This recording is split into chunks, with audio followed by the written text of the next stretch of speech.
Hello there, today we are taking a look at the board game Creationary, which, if you could not tell by the name, is a combination of Pictionary and Lego bricks. And honestly, that right there should be enough to tell you whether or not you will like this game, but you're not here for me to tell you the obvious, so let's dive in to the Lego bin.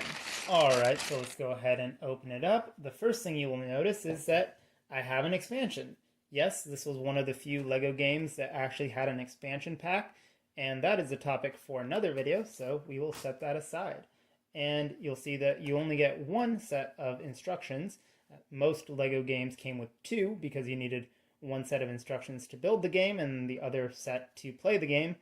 Since you're not really building anything in this one until you draw a card, there's no instruction booklet, so you just get this one. It has 3 different languages, and it has the usual component overview, how to play the game, and then the kind of trademark of the Lego games, which was that you can change the game, which is their way of saying you can add house rules.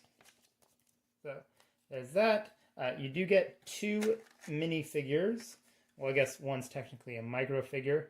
I believe this one is exclusive, and then you get a pretty generic minifigure there. The other fun part is the Lego die, which in this case has the following icons: a wrench, a tree, a car, a house, and a question mark and a ×2. You do, of course, get the wrench to be able to separate it and add your own stuff to it. There's that. These are very bouncy. They're kind of a fun dual molded rubber and hard plastic piece, and I believe one of the most expensive Lego pieces ever produced at the time. Which brings us to the main attraction, which is a bunch of Lego bricks. As you can see, they're all divided into their own little categories. We've got your grayscale stuff over here, some browns, and then primary colors plus green, and a handful of small, more specialized pieces as well. Over here you've got some transparent studs and things like that, plus some wheels to go with the axles. So a pretty broad selection of pieces. I think they did a good job selecting these. You could, of course, always add your own pieces. The problem with that, though, I think, is that if you add too many of your own custom pieces, it might actually make the game too easy to build whatever you want. So I would recommend just sticking to the restriction of these pieces. One slightly annoying thing is that, as you can see, the insert only goes halfway up the box, which means if you're going to try and transport this, you need to make sure that it stays level, or else you're going to end up with a giant mess. So now that we have that out of the way, we can look at some of the examples over here.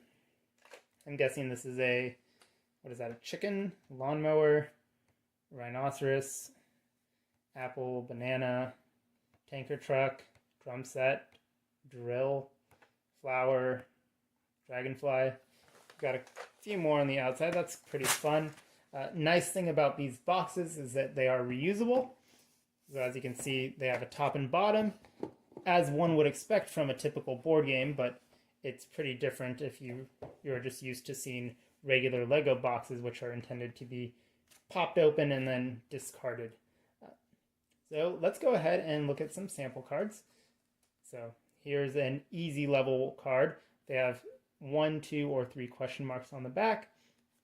You got an arachnid, a train, lamppost, treehouse, and you do get 96 different cards, several level 1 cards, level 2 cards, and then you get level 3 cards as well. So let's go ahead and play some on camera. I'm going to go ahead and draw a card here. I'm not going to show you, but I will roll the die. So this will tell me what category to choose. All right, we're building the blue category, which I believe is tools or something. Let's see here. This might... All right, I'm not supposed to talk, so I won't say anything. And this is actually going to be more difficult than I thought. Now,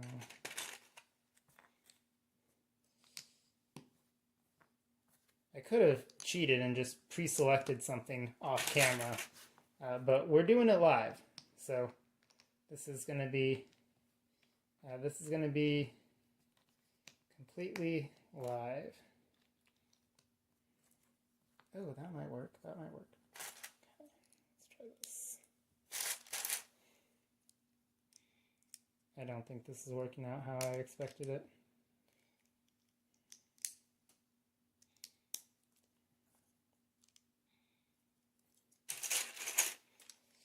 The tricky thing is that our brain is kind of trained to use colors to make patterns and stuff like that. So I could be making something gray on purpose, or I could just be making it gray because those are the colors that are available. So it's kind of hard to gauge whether or not the person is using the color because that's what's available or because it's the best color for that item. Kind of an interesting dynamic. I feel like something kind of similar happens in if you ever play Jackbox games in Drawful. The colors that you don't get to pick the colors you have, so sometimes people misinterpret what you're drawing.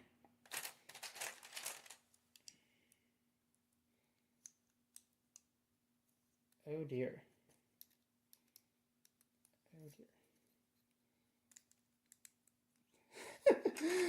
I'm laughing because I know what it is, and it's not a great look. Not a great look. Maybe. Okay. All right. Remember our category. Our category is blue. All right. That's about the best I got. Take a second to guess. Go ahead and throw it in the comments. But yeah, that's the best I got. Did you guess eyeglasses? Yeah, it looks a bit more like a weird Bionicle mask, but you know what? That's the nature of the game. So pretty silly, pretty fun. Get a decent selection of parts, nothing too crazy. So let's go back up top for my final thoughts. I've mentioned in other videos on this channel that the first wave of LEGO games went for quantity over quality, but thankfully this is one of the good ones. It's a simple, easy to understand concept, and I really enjoy how it gives you just enough pieces to get the creative juices flowing, but not so many that you can easily build anything you want. And I think that's a nice balance that they struck there. It's also fun to play cooperatively. You can just ignore the scoring rules and just play together trying to guess what other people are making. That's something I like to do in a similar game called Concept, and it works well here. I definitely recommend it. Let me know your thoughts about Creationary in the comments. Consider subscribing and like the video if you had a good time, and I'll see you next time on Board Games, Bricks, and Hobbies. Take care.